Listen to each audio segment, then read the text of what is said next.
Ladies and gentlemen, welcome to another exciting edition of the Victor's Edge podcast. So, today I'm happy to have on the show Dorian and Kale. Okay, you're going to meet these two lovely people in just a moment, and they're going to share their story with us. And I believe it's going to be inspiration. I believe it's going to bless a lot of people. So I brought them on the show uh, for them to share with us their journey, how it started, and how they're doing now. And like I said, I believe this will be an inspiration to everyone watching, no matter where you are in the world. It is a message of courage, strength, perseverance, hope, and faith. Okay? So, Dorian and Kale, welcome to the podcast. How you guys doing? Yeah, we're well. Well, thank you. Thanks for having All us. right. So, you guys are doing well. All right. So, Dorian, tell everybody a little bit about yourselves, where you're from, and how the events that brought us here today. So, as you mentioned, Dorian and Kale. Kale's 9. I won't tell my age, but we're here in South Florida. Um, just going, living our lives. I'm a single mother. Um, I, you know, work very hard. We're like two peas in a pod, Kale and I. We do everything together. And we support each other. Always have, and we always will. Um, One evening, we're on our way. We do karate together. Um, so we take karate classes together, which is amazing. Anyway, we were on our way one evening to a karate class, and we were tired. Something just didn't feel right. So we turned around and said, "You know what? We're pushing it. We're tired. We're running a little bit late. Let's just go back. We'll go back home." Swung back around a couple yards from my house, four-way stop. I stop, proceed, and next thing I know, something hit us on the right hand, the back right hand. I was already through the intersection, and this car failed to stop and hit us, broadsided us on Kale's side, like the back tire, the back door where he was sitting. But it wasn't, it was minor. We got out and we walked away. We had some whiplash, so we went to, get checked, and eventually we went to get checked. The doctor said just, do, a pain killing regimen. So, you know, we were fine. A couple of weeks later, I was feeling better. He was exhausted. Something wasn't right with him. He was just really tired, you know. So we let him rest. He missed school, thing. So I took him back in, because I was getting concerned. The doctor says, well, he's got the flu, so keep him on the children's, ibuprofen and the thing. Okay. He was exhausted, eating a little bit here and there, wasn't.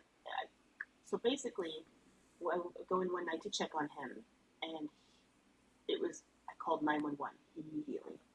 He was not well. He was high fever, um, really out of it. Like he could not stand up. He couldn't even sit up in the bed. Called 911. They came and he wasn't. He was in and out of being coherent. So, and that was the middle of the night. It was like wee hours of the morning. Actually, I just happened to go in and check on him, and so they took him. We went downstairs. They didn't take him right away. We were in the ambulance. They were trying to resuscitate him, and then they would not let me in the back of the ambulance. I had to sit up front, and that was very interesting and very surreal, and it was a very unforgettable, which is what felt like hours. So finally, the engine started, and we started to go. So they got him, I guess, to enough to come to where we could transport. So we take it to the emergency room. They asked us questions, this, that, and the other. He was kind of in and out. He was alert, more alert. Anyway, they did a spinal tap, and long end of it short, they said he's got meningitis. We think it's mimicking a meningitis. We don't, but we've not seen this. They immediately hands off at this particular hospital. They said, we can't do this here. Whatever this is, we're going to transport you ASAP somewhere else. So we got into a different ambulance, and they rushed us to another hospital where they have a neurological team for pediatrics, and they put him on life support, 100% life support, not non-responsive from the ride to, in the ambulance over. He went to sleep, and they had to, by the time we reached where we were, our destination to the second hospital, he was on life support, 100% life support, respirator, everything. So, the team of neurologists and doctors came to me and pulled me into the room, and we had a talk that no parent wants to have ever. So they said they were very solemn, and they pretty much said, we are going to do our best. They said, but, they were not hopeful. And they said, and the rest will be up to him. And I was just like, okay. It didn't sink in in the moment, although I heard it very, very loud and clear. And I was like, okay. I like things up front. Okay. Now we know what we're dealing with. Okay. You talk to yourself. You talk to God. You just sit. You're sat down. I felt like I was being sat down, and everything was quiet. And so, anyway, they prepped him for surgery. They said he needs immediate brain surgery. In the next few hours, we're gonna go in. So what they explained to me, what had happened was, apparently, how kids always have ear infections. He has chronic ear infections, sinus infections, ear, nose, throat, whole thing, in and off, on and off of antibiotics. So apparently he had an infection when we had this accident, and the impact, the little jolt of the impact caused the infection to spread to his brain. So when he was taking those medications, the ibuprofen and the Tylenol for the children's, it was masking the fever. It was masking what was truly going on. Had no idea. And of course, this isn't the meningitis that it's not treated. It's one of the rarest. It's meningitis, yes, but it's its cousin. It's not the one we know about. There's no vaccination, but it's not known because it's so rare. And especially there's worldwide. I think there's one case in Italy. I can't remember, but there's only a couple of cases where there was a survivor, and that it was an older person, and it was due to certain other circumstances, but rare. The doctor told me, this is the sun, the moon, the stars, and pink elephants would have had been flying through the air for this, and to all line up in perfect synchronization for this to happen to this age of a child. And he's still here. So I'm sitting with that, like, okay. And now we're gonna go in and do this, and we're gonna treat it like this. We're gonna do the best that we can. So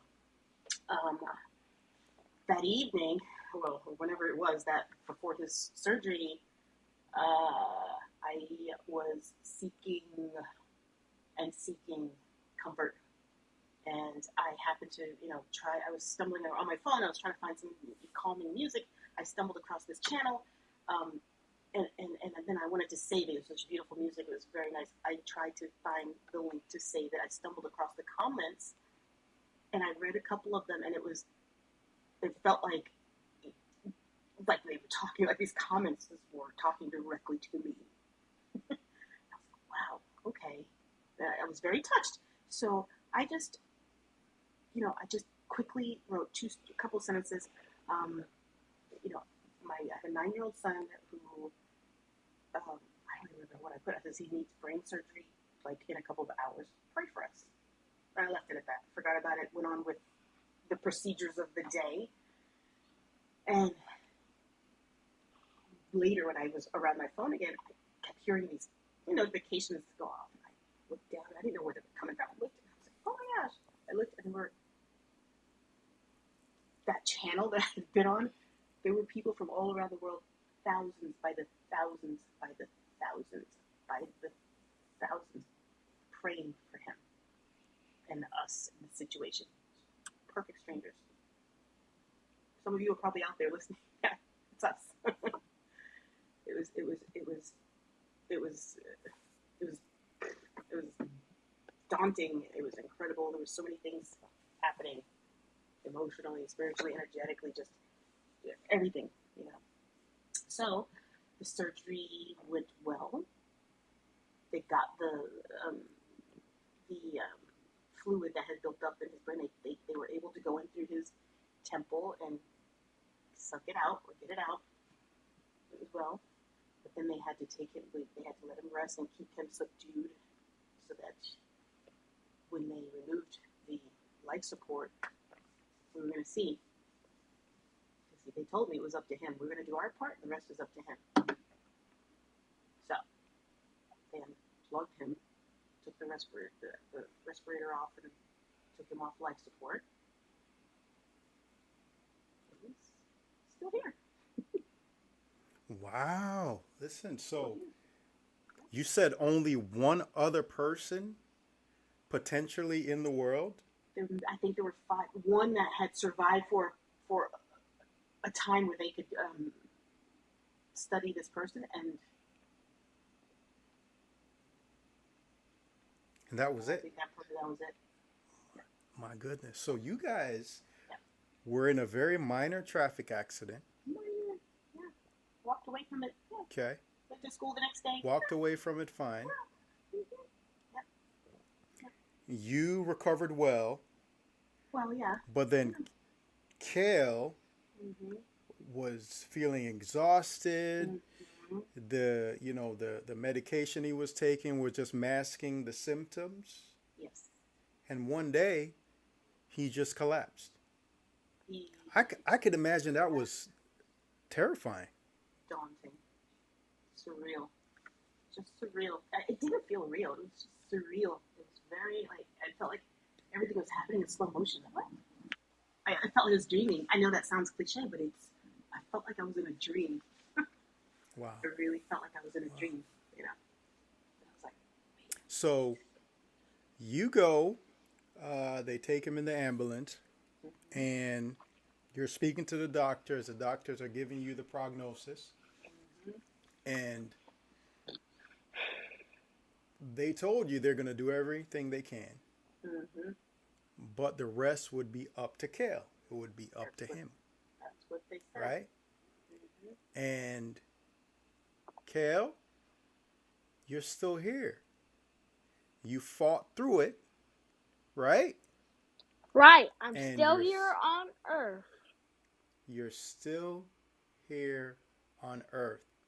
So, what do you remember, if anything at all, Kale, from that day when you basically collapsed? Do you remember anything from that, or you just woke up in the hospital? You just remember waking up? Yeah, that's all I remember. I just remember waking up in the hospital. At the first hospital, I woke up, and then yeah. And then okay. Was your mom there? Yeah, she was there. But after the 2 brain surgeries, I do not really remember that, while I was in the hospital.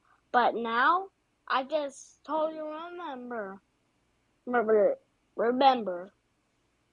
Okay, you remember. Oh, that's awesome, man. Listen, I'm so glad you fought through it and that you're still here, right? You have a story, you have a testimony, right? You survived something that, hey, listen, one person survived long enough, but look at you, man. You survived. And you not only survived, but you're thriving. Well, looking at you, I could never tell that you've been through something like this, right? So Well, thank I thank you. God that you're here. You're welcome. You're welcome.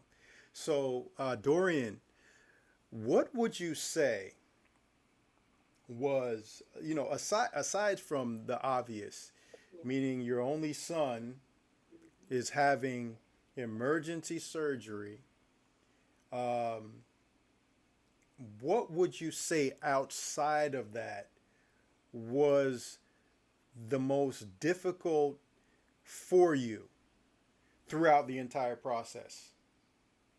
Was it dealing with insurance companies, or what would it be? That's now. That's in the now. The way the system is working is, but in the moment that we were in this ordeal, he was in intensive ICU for 30 days. Wow. We, I should say, were in intensive round the clock care. These nurses, these doctors would, there was always someone with him. And that doesn't happen. I mean, because they're short staffed and they have to run to do. And was this during Yes. COVID? No. This was just a few months. This was in March. This is just March. It was just in March March of this year? of this year, a few months ago. Wow. March, yeah, March. He had his surgery March 15th, March 16th. Yeah, yeah. My goodness. So, So, Kale, yeah. so you woke up, mom was there, okay? So, can you tell me what was the most difficult part for you in your journey to recovery? Because you're still on that journey. I mean, you look normal to me. But in the beginning, what was the most difficult part? One of the most difficult part that I ever went through was trying to stand up. Was trying to stand up. Yeah. So your brain was telling you to stand up, but you couldn't do it. I mean, like, I was like trying so much times and then I just finally did it. You finally did it. So Hey, did you guess have to what? go through physical therapy? Oh, yes, I did. Lots. Okay. Hey, guess what? What? Also, when my first time actually standing and walking, I could not stand and like walk for too long. Oh, why? Did you I get need like tired or did you what happened? well my I don't really remember that part, Okay. But you but remember wanting to walk but couldn't. I'm sorry, I cannot hear you. So you remember wanting to walk but you couldn't. I mean like first time walking. I mean like it was. I mean like I was like trying to stand up, but I was just trying as hard as I possibly can. Yeah. So you were fighting. You were fighting. You weren't willing to just lay down in bed and mope around and be sad. You were trying your hardest to stand up and take your first steps. Yeah, as if I was a baby all over again. That's a good way to look at it, man.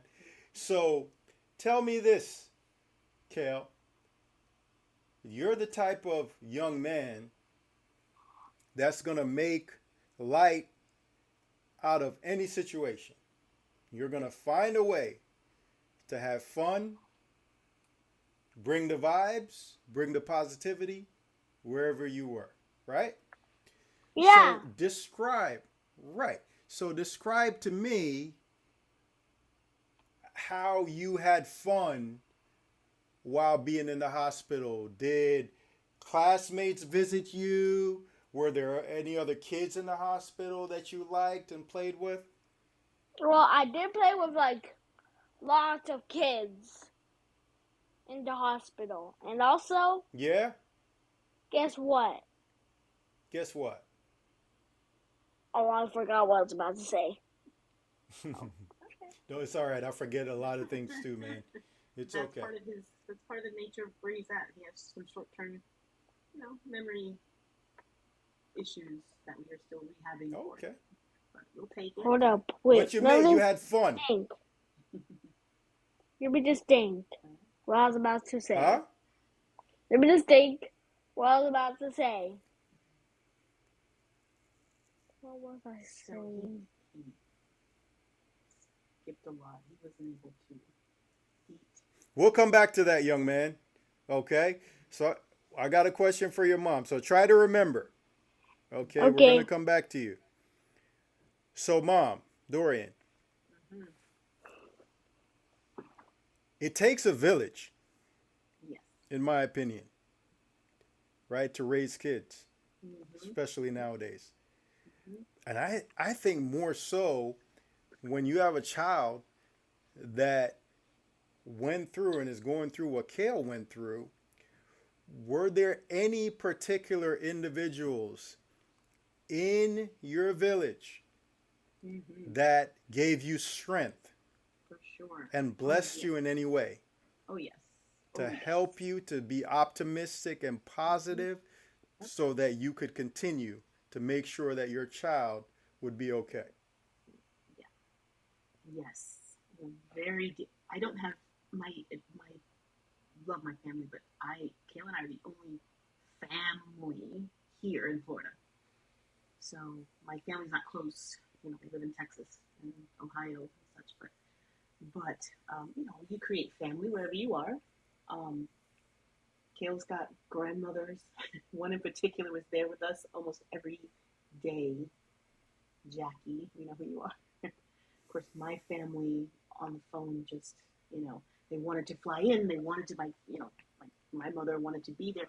And I just said, just wait, because we don't know. It was just, I was trying to I just needed, you know, yes, there were several. I have several clients that were all of his classmates, the whole school, all of my clients, all of my friends, family. Uh, just unbelievable phone calls. I have dear friend in particular that I leaned heavily upon. Um, you know, just just to change pace and to make light, not light, but just to deal. Yeah, there were so many people. Oh, network. So many people. It was a lot. We're keeping Kale awake over here. Oh, You had a long day, sir? Did you have to work today? No, I do not, but I'm just very tired. You're very tired? Okay, well, we won't keep you too long, man. So, do you have, I'll ask you, Dorian. So, you guys went through an incredible ordeal. It was a shock. The doctors gave you an honest diagnosis, prognosis, told you that they're going to do the best they can, but the rest would be up to Kale. He fought through it. mm-hmm. He couldn't walk it. He couldn't even stand up at first. But through his determination and fight, right, he was able to take his first steps. And now he's obviously walking like normal. Okay. Kale, by the way, I hope you never lose that fight. Because in I life, will. Yes. the most successful people and the people that are capable and able to change the world, they have fight. They don't give up. They persevere. They're determined. They're disciplined. Okay? So I want you to never lose that fight. Okay?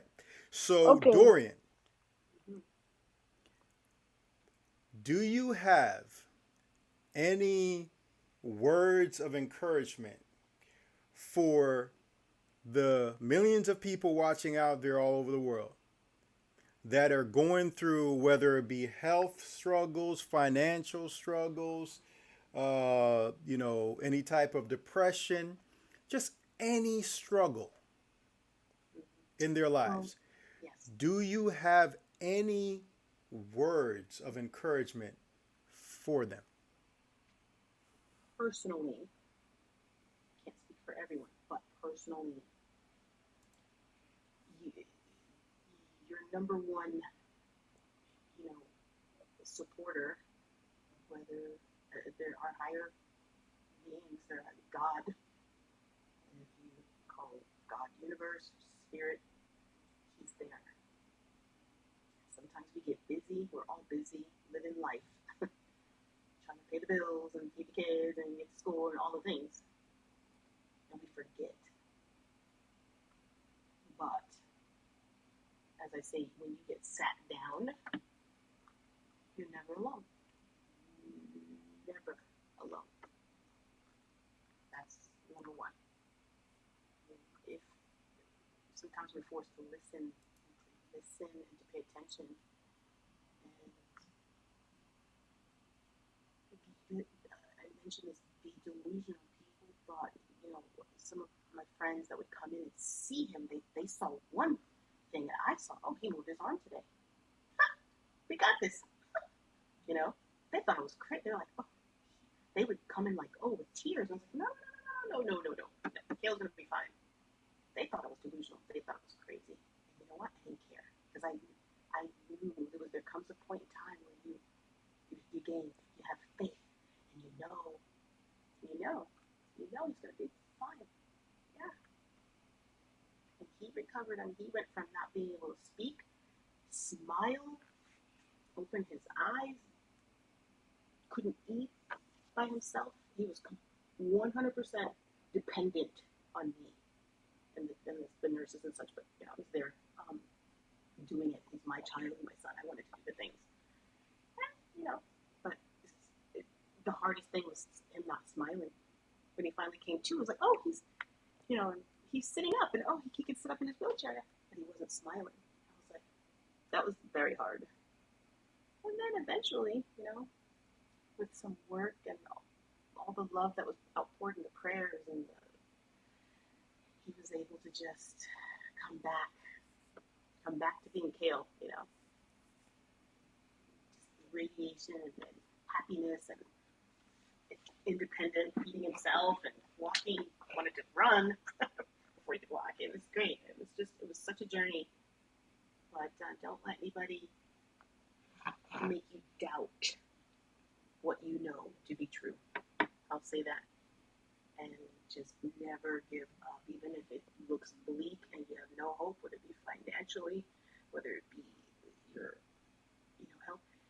Things will work out one way or another, and you will get through it. You will, however it turns, you will get through it. Whatever the outcome is, you're gonna get through it. Be delusional.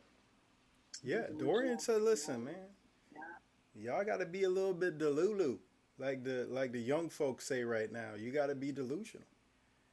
You can't give up. You got to persevere, and you got to see and look through the eyes of faith. Mm-hmm. Right? Don't be so worried about what other people have to say. Be stubborn in your faith. And like Dorian says, trust that everything is going to work out the way that it should.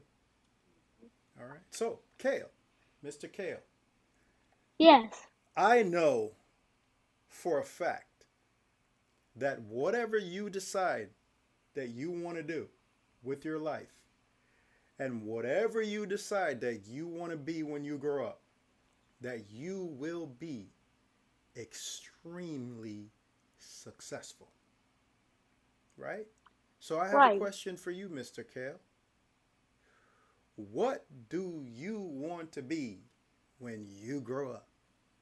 I want to be the first ever astronaut to go to Mars. You want to be the first ever civilian or astronaut to go to Mars? Astronaut to go to Mars. Okay, okay. And we had this conversation before. And what do you want to do on Mars while you're there? I would like to play some music, pick up some rocks, take back to Earth, and also Okay. I'll do a dance. I You're would going to do a like dance? sing while playing um Your guitar. the guitar. And All right. Because I heard, yeah. okay, I heard you got a guitar the other day. You had a dream, and then you had a dream that you had a guitar, and then all of a sudden somebody blessed you with a guitar.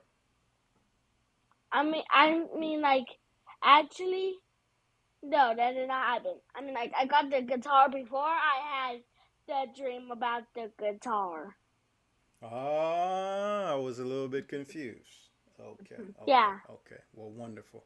So, another question for you. So, you mentioned that you were in the hospital with other kids that were going through different ailments, but what words of encouragement do you have for any kid right now that's going through any difficulty, whether it be in school or whether it be with an illness in the hospital?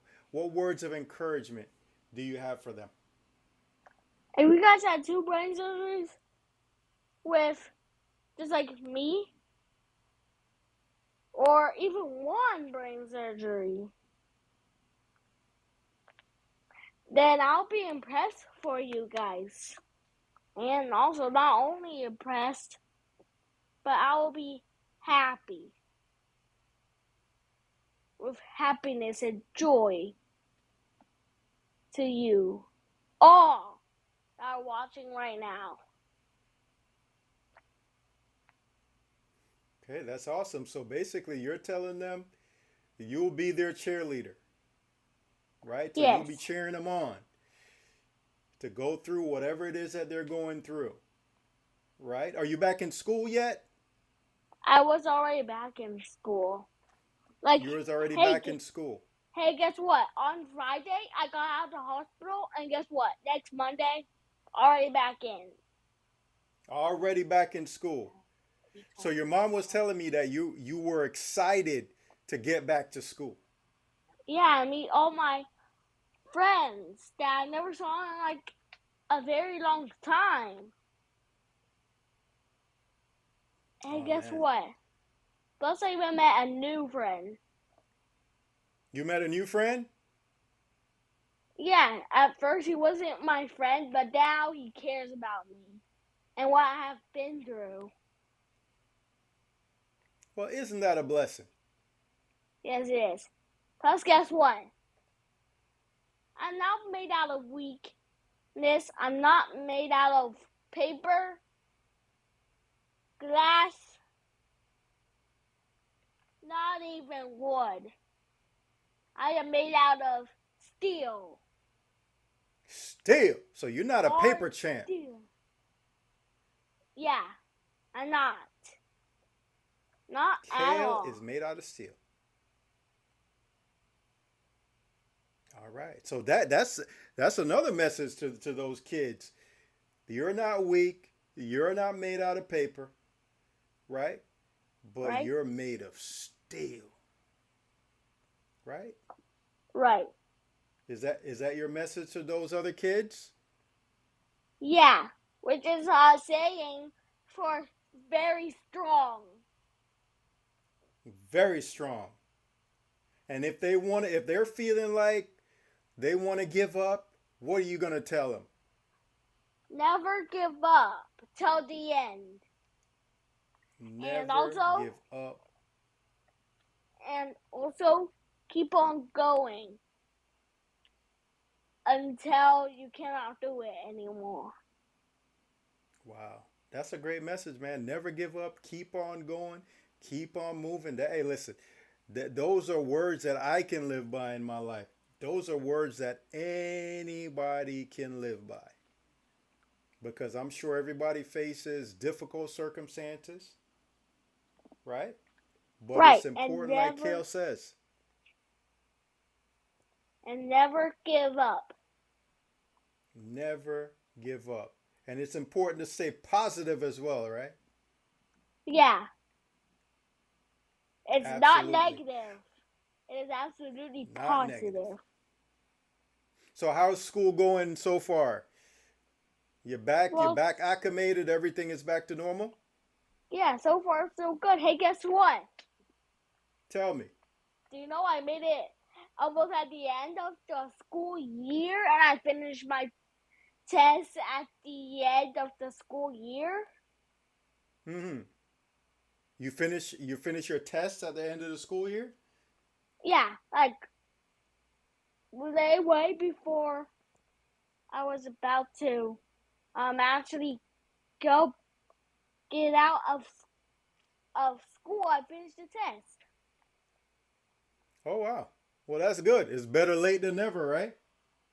Yeah. Okay, okay. Well, Dorian and Kale, I really, really appreciate you guys for coming on the show today. It's been an absolute pleasure. I am encouraged. Okay, and I hope to have you guys back on again soon. Yay! All right, will you guys come back? Okay. We will. Good job. Good job.